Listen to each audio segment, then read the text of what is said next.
Hi hello and welcome to Dishana's kitchen. இன்றைக்கி நாம் என்ன பார்க்க போகிறோம் அப்படின்னா, நாம் எக் பெப்பர் ஃப்ரை பார்க்கலாம். இப்போ எண்ணெய் காஞ்சிருச்சு.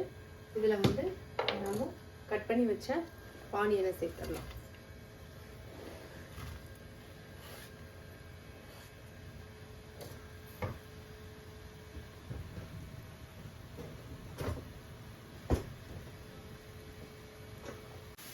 இப்போ ஆனியன் நல்லா வதங்கிட்டுருக்கு. இன்னும் கொஞ்சம் வதங்கினது அந்த கண்ணாடி பதம் வந்த உடனே நம்ம ஜிஞ்சர் கார்லிக் பேஸ்ட் ஆட் பண்ணலாம்.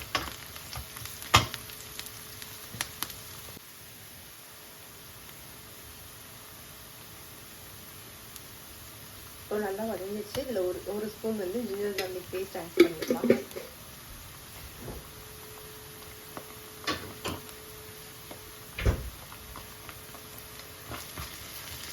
ஆட் பண்ணிவிட்டு நல்லா வதக்கி விட்டுக்கலாம்.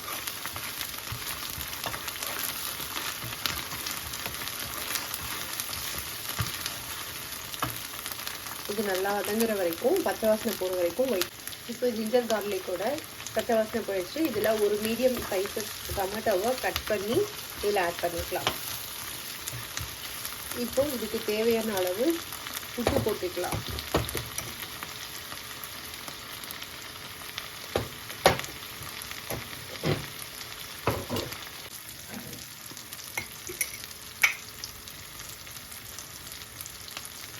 இப்போ இதில் 1/2 teaspoon chilli powder,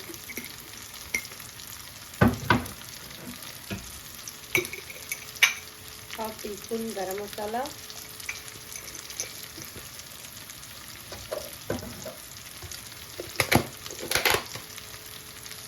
turmeric powder கொஞ்சம்,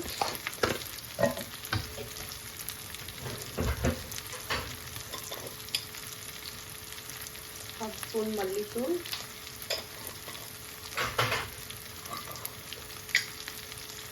ஒரு 1/4 ஸ்பூன் ஜீரகத்தூள்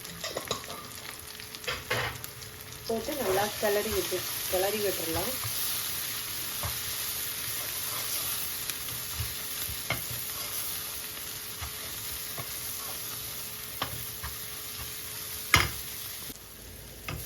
இப்போ இதில் கொஞ்சமாக தண்ணி சேர்த்துக்கிட்டு அந்த பச்சை வாசனை போகிற வரைக்கும் இதை கொஞ்சம் கிளறி விட்டுக்கலாம்.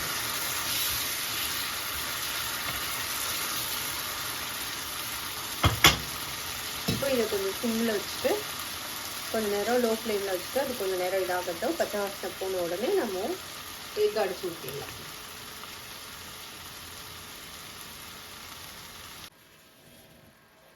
இதில் ஒரு 5 எக்கை உடச்சி அப்படியே ஊற்றிட்டு இப்போ ஒரு மூடி போட்டு வேக விடலாம்.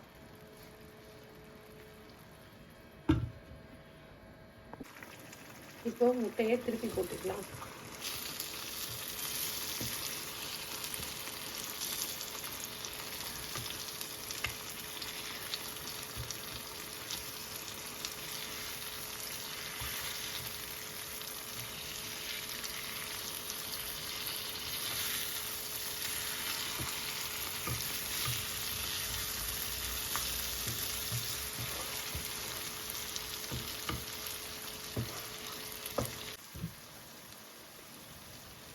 இப்போ ஒரு ஸ்பூன் பெப்பர் போட்டுக்கலாம்.